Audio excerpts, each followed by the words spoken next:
कालीबंगा सभ्यता की राजनीतिक व्यवस्था, प्रशासन और सामाजिक संगठन। कालीबंगा सभ्यता, जो हड़प्पा संस्कृति का ही अंग थी, केवल कृषि और व्यापार में ही उन्नत नहीं थी, बल्कि इसकी राजनीतिक व्यवस्था, प्रशासन और सामाजिक संगठन भी सुव्यवस्थित थे। यह इस बात का संकेत है कि प्राचीन भारत में राज्य व्यवस्था और संगठनात्मक ढांचे का विकास बहुत पहले हो चुका था। राजनीतिक व्यवस्था और प्रशासन। किलेबंदी और नगर नियोजन। कालीबंगा नगर दो भागों में बटा था, किलेबंद ऊपरी नगर और निचला नगर। ऊपरी नगर में प्रशासनिक और धार्मिक गतिविधियां होती थीं। किलेबंदी इस बात का संकेत है कि यहां किसी प्रकार का संगठित शासक वर्ग मौजूद था। शासक वर्ग। प्रत्यक्ष प्रमाण नहीं मिले, परंतु किलेबंदी और अग्निकुंड से स्पष्ट है कि किसी सत्ता संरचना ने इनका निर्माण करवाया। संभवतः ये पुरोहित राजा प्रीस्ट किंग की अवधारणा पर आधारित रहा होगा, जैसा मोहनजोदड़ो में देखा गया। नगर प्रशासन। सड़कें ग्रिड पद्धति पर बनी थीं। नालियों और जल निकासी की व्यवस्था ये दर्शाती है कि प्रशासन नगर जीवन को नियंत्रित करता था। नागरिकों पर किसी न किसी प्रकार का अनुशासन लागू था। रक्षा व्यवस्था। किलेबंदी का उद्देश्य केवल प्रशासनिक केंद्र को सुरक्षित रखना ही नहीं, बल्कि बाहरी हमलों से रक्षा करना भी था। हालांकि युद्ध संबंधी हथियार बहुत कम मिले हैं, जिससे यह अनुमान लगाया जाता है कि यह समाज अपेक्षाकृत शांतिप्रिय था। यदि आपने यहां तक हमारा वीडियो सुना है तो इससे पता चलता है कि आप भी किसी ना किसी सरकारी नौकरी की तैयारी कर रहे होंगे। हमारी कामना है कि आप अपने लक्ष्य में जरूर सफल हो। आपसे हमारा विशेष निवेदन है कि हमारे इस प्यारे चैनल सच्ची कहानियां को सब्सक्राइब करें और वीडियो को लाइक और शेयर जरूर करें, और ताकि उस जरूरतमंद की मदद हो सके जो किसी अभाव की वजह से महंगी कोचिंग नहीं कर सकता हो।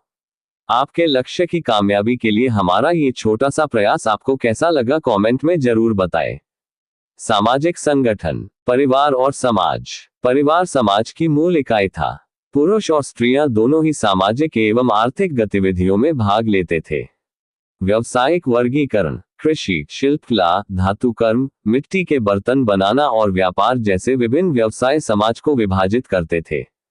समाज में शिल्पकार वर्ग की विशेष भूमिका थी। धार्मिक पुरोहित वर्ग। अग्निकुंड और यज्ञवेदियों के कारण अनुमान है कि एक पुरोहित वर्ग था जो धार्मिक और सामाजिक अनुष्ठानों का संचालन करता था। यह वर्ग संभवतः राजनीतिक सत्ता से भी जुड़ा था। स्त्रियों की स्थिति। मिट्टी की स्त्री मूर्तियां प्रजनन और मातृत्व का प्रतीक है। इससे स्पष्ट है कि समाज में स्त्रियों को सम्मानजनक स्थान प्राप्त था। आभूषणों और अलंकरणों से पता चलता है कि स्त्रियां सामाजिक जीवन में सक्रिय थीं। धर्म और राजनीति का संबंध। कालीबंगा में राजनीति और धर्म आपस में गहराई से जुड़े थे। अग्निकुंड और यज्ञवेदियां केवल धार्मिक स्थल नहीं, बल्कि राजनीतिक सत्ता की वैधता का प्रतीक भी थीं। यह संकेत देता है कि राजनीतिक व्यवस्था संभवतः धर्माधारित थियोक्रेटिक रही होगी। यूपीएससीआईएस दृष्टिकोण से महत्वपूर्ण तथ्य। कालीबंगा नगर का विभाजन किलेबंद ऊपरी नगर और निचला नगर। नगर नियोजन और नालियों की व्यवस्था प्रशासनिक संगठन का संकेत देती है। अग्निकुंड और यज्ञवेदियां धार्मिक और राजनीतिक सत्ता का संगम। समाज व्यवसाय आधारित था, कृषि, शिल्प और व्यापार मुख्य आधार। स्त्रियों की स्थिति उच्च थी, जो मूर्तियों और आभूषणों से स्पष्ट है। कालीबंगा सभ्यता की राजनीतिक और सामाजिक व्यवस्था ये दर्शाती है कि यह केवल एक बस्ती नहीं, बल्कि एक संगठित नगर राज्य थी। यहाँ का प्रशासन नगर नियोजन, किलेबंदी और धार्मिक गतिविधियों को नियंत्रित करता था। समाज कृषि और शिल्प पर आधारित था, परंतु धार्मिक परंपराएं राजनीतिक जीवन से भी जुड़ी थीं। ये भारतीय राजनीति और सामाजिक संगठन की जड़ों का सबसे प्राचीन उदाहरण है। कालीबंगा सभ्यता की धार्मिक मान्यताएं, अनुष्ठान और वैदिक संस्कृति से संबंध। कालीबंगा सभ्यता केवल व्यापार, कृषि और नगर नियोजन तक ही सीमित नहीं थी, बल्कि इसकी धार्मिक मान्यताएं और अनुष्ठान भी अत्यंत महत्वपूर्ण थे। यहाँ की धार्मिक परंपराएं हमें न केवल सभ्यता की आध्यात्मिक सोच का परिचय देती हैं, बल्कि वैदिक संस्कृति के प्रारंभिक स्वरूप को भी समझने में मदद करती है। धार्मिक मान्यताएं। अग्निपूजा और यज्ञ परंपरा। कालीबंगा से अग्निकुंडों और यज्ञवेदियों के अवशेष मिले हैं। ये सप्तकुंडीय अग्निवेदियां थीं, जिनका प्रयोग धार्मिक अनुष्ठानों और यज्ञ के लिए किया जाता था। यह दर्शाता है कि यहाँ अग्निपूजा का विशेष महत्व था। उर्वरता और मातृत्व पूजा। स्त्री मूर्तियां मिली हैं जिनमें प्रजनन और मातृत्व के प्रतीक अंकित हैं। यह दर्शाता है कि कालीबंगा के लोग उर्वरता की देवी की पूजा करते थे। कृषि प्रधान समाज होने के कारण उर्वरता पूजा अत्यंत महत्वपूर्ण थी। प्रकृति पूजा। वृक्षों, जल स्रोतों और सूर्य जैसे प्राकृतिक तत्वों की पूजा के प्रमाण मिलते हैं। इससे स्पष्ट है कि धर्म और प्रकृति का गहरा संबंध था। पशुपति या पुरुष देवता। हड़प्पा की तरह यहाँ भी कुछ सीलें मिली हैं जिन पर पशु आकृतियां हैं। इससे संकेत मिलता है कि लोग संभवतः पशुपति देवता की भी पूजा करते थे। धार्मिक अनुष्ठान। अग्निहोत्र और यज्ञीय परंपराएं। अग्निकुंडों का उपयोग अनुष्ठानों में होता था। ये स्पष्ट है कि वे वैदिक यज्ञ जैसे अनुष्ठान करते थे। इससे वैदिक संस्कृति से साम्यता सिद्ध होती है। दाह संस्कार और शवाधान। कालीबंगा में शवाधान और दाह संस्कार दोनों के प्रमाण मिले हैं। इससे ये सिद्ध होता है कि लोग मृत्यु के बाद जीवन और पुनर्जन्म जैसी अवधारणाओं को मानते थे। अनाज की आहुति। अग्निकुंडों में जले हुए अनाज के दाने मिले हैं। यह दर्शाता है कि लोग यज्ञ में अनाज की आहुति चढ़ाते थे। यदि आपने यहां तक हमारा वीडियो सुना है तो इससे पता चलता है कि आप भी किसी ना किसी सरकारी नौकरी की तैयारी कर रहे होंगे। हमारी कामना है कि आप अपने लक्ष्य में जरूर सफल हो। आपसे हमारा विशेष निवेदन है कि हमारे इस प्यारे चैनल सच्ची कहानियां को सब्सक्राइब करें और वीडियो को लाइक और शेयर जरूर करें, और ताकि उस जरूरतमंद की मदद हो सके जो किसी अभाव की वजह से महंगी कोचिंग नहीं कर सकता हो। आपके लक्ष्य की कामयाबी के लिए हमारा ये छोटा सा प्रयास आपको कैसा लगा कमेंट में जरूर बताएं। वैदिक संस्कृति से संबंध। अग्नि पूजा की परंपरा। वेदों में अग्निहोत्र और यज्ञ का विशेष उल्लेख है। कालीबंगा की अग्निवेदियां इस वैदिक परंपरा का प्रारंभिक रूप मानी जाती हैं। यज्ञीय विधियां। वेदों में वर्णित सप्तकुंडीय यज्ञवेदियां और कालीबंगा से प्राप्त यज्ञकुंडों में साम्यता है। धर्म और राजनीति का मेल। वैदिक काल की तरह कालीबंगा में भी धर्म और राजनीति जुड़े हुए थे। यज्ञ केवल धार्मिक ही नहीं बल्कि राजनीतिक वैधता का प्रतीक भी था। देवी देवताओं की अवधारणा। वैदिक देवताओं में अग्नि, इंद्र और मातृका की पूजा का उल्लेख है। कालीबंगा की मूर्तियां और अग्निकुंड इन्हीं परंपराओं की ओर संकेत करते हैं। यूपीएससी के दृष्टिकोण से महत्वपूर्ण तथ्य। कालीबंगा से प्राप्त सप्तकुंडीय यज्ञवेदियां वैदिक अनुष्ठानों से मेल खाती हैं। यहां अग्निपूजा और अनाज की आहुति का प्रचलन था। स्त्री मूर्तियां, मातृदेवी और उर्वरता पूजा का प्रमाण। शवाधान और दाह संस्कार दोनों प्रचलित थे। कालीबंगा की धार्मिक परंपराएं वैदिक धर्म की जड़ों से गहराई से जुड़ी हुई हैं। कालीबंगा की धार्मिक मान्यताएं इस बात का साक्ष्य देती हैं कि यह सभ्यता वैदिक धर्म की आधारशिला थी। यहाँ के लोग अग्नि पूजा, यज्ञीय परंपराएं, मातृत्व और प्रकृति पूजा को महत्व देते थे। इससे ये सिद्ध होता है कि भारतीय धार्मिक परंपराएं एक सतत प्रवाह में विकसित हुई, जिसकी प्रारंभिक झलक हमें कालीबंगा में मिलती है। कालीबंगा की कला, शिल्पकला, मूर्तिकला और सांस्कृतिक विशेषताएं। कालीबंगा सभ्यता केवल नगर नियोजन और कृषि तक सीमित नहीं थी, बल्कि इसकी कला और संस्कृति भी अत्यंत समृद्ध थी। कला और शिल्प के अवशेष ये प्रमाणित करते हैं कि इस सभ्यता के लोग सौंदर्यबोध, धार्मिक आस्था और व्यवहारिकता इन सभी को जीवन का हिस्सा मानते थे। मिट्टी के बर्तनों की कला। भित्ति अलंकरण और रंगाई। कालीबंगा से लाल मिट्टी के बर्तन मिले हैं जिन पर काले रंग से चित्रांकन किया गया है। इन बर्तनों पर ज्यामितीय आकृतियां, पुष्प और पशु चित्र उकेरे गए हैं। घरेलू और धार्मिक उपयोग। बर्तनों का प्रयोग भोजन, अनाज भंडारण और धार्मिक अनुष्ठानों में होता था। कई बर्तन अनुष्ठानों में आहुति पात्र के रूप में प्रयुक्त होते थे। विशेष तकनीक। कालीबंगा के बर्तनों की गुणवत्ता से यह सिद्ध होता है कि कुम्हारों को भट्ठी में पकाने की उन्नत तकनीक का ज्ञान था। मूर्तिकला। मिट्टी की मूर्तियां। स्त्रियों की मूर्तियां मातृत्व और उर्वरता का प्रतीक थीं। यह दर्शाता है कि मूर्तिकला का संबंध धार्मिक आस्था से गहराई से जुड़ा था। पशु मूर्तियां। बैल, कुत्ता, पक्षियों और अन्य पशुओं की मिट्टी की आकृतियां मिली हैं। ये न केवल धार्मिक उपयोग में बल्कि बच्चों के खिलौनों के रूप में भी प्रयुक्त होती थी। शिल्प और भावनात्मकता। मूर्तियां सरल होते हुए भी गहरी भावनात्मकता प्रकट करती हैं। यह इस बात का प्रमाण है कि उस समय के कलाकारों के पास उत्कृष्ट कलात्मक दृष्टि थी।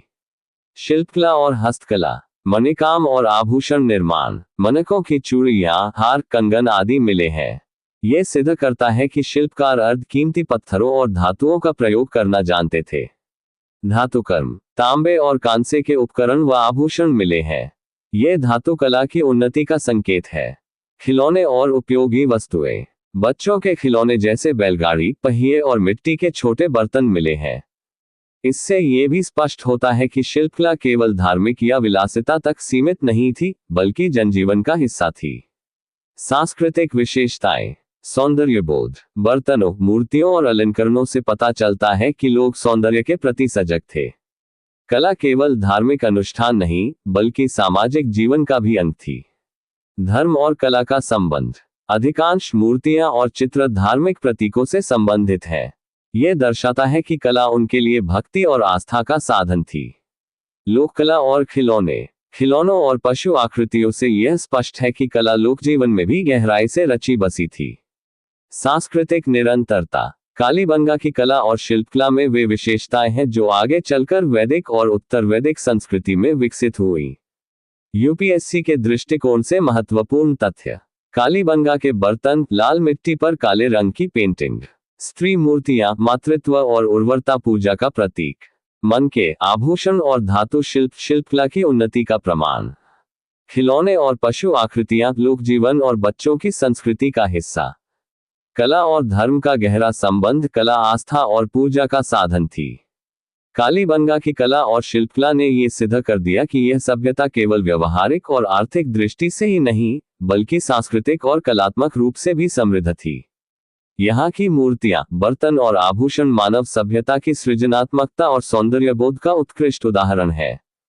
कालीबंगा की अर्थव्यवस्था, व्यापार और औजारों का विकास, कालीबंगा सभ्यता केवल नगर नियोजन और धार्मिक मान्यताओं में ही उन्नत नहीं थी, बल्कि इसकी अर्थव्यवस्था और उत्पादन व्यवस्था भी अत्यंत विकसित थी। कालीबंगा के लोग कृषि, व्यापार, पशुपालन, धातुकर्म और शिल्पकला में दक्ष थे। इससे ये सिद्ध होता है कि यह सभ्यता आत्मनिर्भर होने के साथ साथ अन्य नगरों से व्यापारिक संबंध भी बनाए हुए थी। यदि आपने यहाँ तक हमारा वीडियो सुना है तो इससे पता चलता है कि आप भी किसी ना किसी सरकारी नौकरी की तैयारी कर रहे होंगे। हमारी कामना है कि आप अपने लक्ष्य में जरूर सफल हो। आपसे हमारा विशेष निवेदन है कि हमारे इस प्यारे चैनल सच्ची कहानियां को सब्सक्राइब करें और वीडियो को लाइक और शेयर जरूर करें, और ताकि उस जरूरतमंद की मदद हो सके जो किसी अभाव की वजह से महंगी कोचिंग नहीं कर सकता हो। आपके लक्ष्य की कामयाबी के लिए हमारा ये छोटा सा प्रयास आपको कैसा लगा, कमेंट में जरूर बताएं। कृषि और सिंचाई व्यवस्था, कृषि का महत्व, कालीबंगा के लोग मुख्य रूप से कृषक थे। यहाँ से प्राप्त हल, बैल की आकृति इस बात का प्रमाण है कि लोग बैलों की सहायता से हल चलाते थे। ये भारत में सर्वप्रथम हल जोते कृषि का प्रमाण है। फसलें, गेहूं, जौ और बाजरा जैसी फसलों के प्रमाण मिले हैं। जले हुए अनाज के दाने अग्निकुंडों और अनाज भंडारण स्थलों से मिले हैं। सिंचाई प्रणाली, घग्घर हकरा नदी के किनारे होने के कारण कालीबंगा की कृषि मुख्यतः नदी जल पर निर्भर थी। वर्षा आधारित सिंचाई का भी उपयोग किया जाता था। पशुपालन, मुख्य पालतू पशु बैल, गाय, भेड़, बकरी, ऊंट और कुत्ते पालतू थे। बैल का उपयोग कृषि कार्य और परिवहन दोनों के लिए होता था। पशुपालन का महत्व, दूध, मांस और ऊन की प्राप्ति होती थी। बैल और ऊंट व्यापारिक गाड़ियों को खींचने के लिए प्रयुक्त होते थे। व्यापार और वाणिज्य, आंतरिक व्यापार, कालीबंगा के लोग पड़ोसी नगरों मोहनजोदड़ो, हड़प्पा और लोथल से व्यापार करते थे। अनाज, कपड़ा, मिट्टी के बर्तन और धातु वस्तुएं व्यापार का प्रमुख हिस्सा थी। बाहरी व्यापार, कुछ सीलों और मोहरों से यह संकेत मिलता है कि कालीबंगा का व्यापार मेसोपोटामिया से भी था। मनके और धातु आभूषण बाहरी व्यापार की वस्तुएं रही होंगी। मुद्रा और विनिमय प्रणाली, धातु की मुद्राओं का प्रत्यक्ष प्रमाण नहीं है, परंतु मुद्रिकाएं, सील्स और टोकन व्यापार में प्रयुक्त होते थे। वस्तु विनिमय प्रणाली भी प्रचलित थी। औजारों का विकास, कृषि औजार, हल, हंसिया, कुल्हाड़ी और फाल जैसी वस्तुएं मिली हैं। यह दर्शाता है कि धातु का प्रयोग कृषि में होने लगा था। धातु औजार, तांबा और कांसा मुख्य धातुएं थीं। औजारों में चाकू, छेनी, भाले और तीर प्रमुख थे। शिल्प औजार, कुम्हारों के चाक, मनका बनाने के उपकरण और आभूषण गढ़ने वाले औजार मिले हैं। इससे पता चलता है कि शिल्पकला संगठित थी। अर्थव्यवस्था की विशेषताएं। कृषि आधारित अर्थव्यवस्था, कृषि और पशुपालन आर्थिक जीवन का आधार थे। स्वावलंबन और व्यापारिक विस्तार, उत्पादन स्थानीय उपभोग के साथ साथ व्यापार हेतु भी किया जाता था। धातु और शिल्पकला। अर्थव्यवस्था में शिल्पकला का महत्वपूर्ण स्थान था। नगर व्यापार केंद्र कालीबंगा व्यापारिक मार्गों पर स्थित होने के कारण एक महत्वपूर्ण केंद्र था। यूपीएससी के दृष्टिकोण से महत्वपूर्ण तथ्य। कालीबंगा भारत में सर्वप्रथम हल जोते कृषि का प्रमाण। मुख्य फसलें गेहूं, जौ और बाजरा। पशुपालन बैल, गाय, ऊंट, बकरी और भेड़। व्यापार आंतरिक हड़प्पा, मोहनजोदड़ो, लोथल और बाहरी मेसोपोटामिया। औजार तांबे और कांसे के हल, हंसिया, भाले और मन का निर्माण उपकरण। कालीबंगा की अर्थव्यवस्था एक कृषि प्रधान और व्यापार समृद्ध अर्थव्यवस्था थी। यहाँ हल जोते कृषि की शुरुआत, पशुपालन की उन्नति और व्यापारिक संबंधों ने इसे एक सशक्त नगर राज्य बनाया। औजारों का विकास और शिल्पकला की उत्कृष्टता इस बात का प्रमाण है कि कालीबंगा के लोग केवल कृषि में ही नहीं, बल्कि तकनीकी दृष्टि से भी प्रगतिशील थे।